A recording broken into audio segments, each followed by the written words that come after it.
Сабақ тақырыбы: сап және оның элементтері, саптық тұрыс. Сабақ мақсаттары: әскери қызметшілер сапқа тұру алдындағы және саптағы міндеттерімен танысу, алдын ала берілетін және орындалатын командаларды білу, сапты қалыпты қабылдай алуы, сапқа тұр, түзел, тік тұр, еркін тұр, реттел, тоқта, бас киімді шеш, бас киімді ки командаларын орындай алуы. Сап: әскери қызметшілер мен бөлімшелер мен бөлімдердің жаяу тәртіпте және машинадан бірлесіп қимыл жасау үшін жағаға сай орналасуы.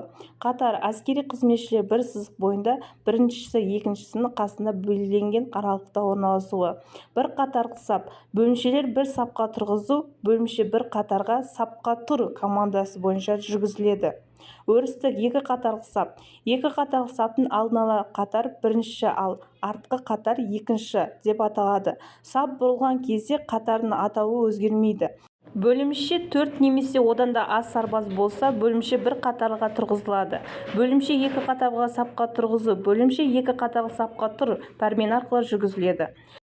Қаптал: саптың оң сол жақ шеті бұрылған кезде сап қапталдарының атаулары өзгермейді.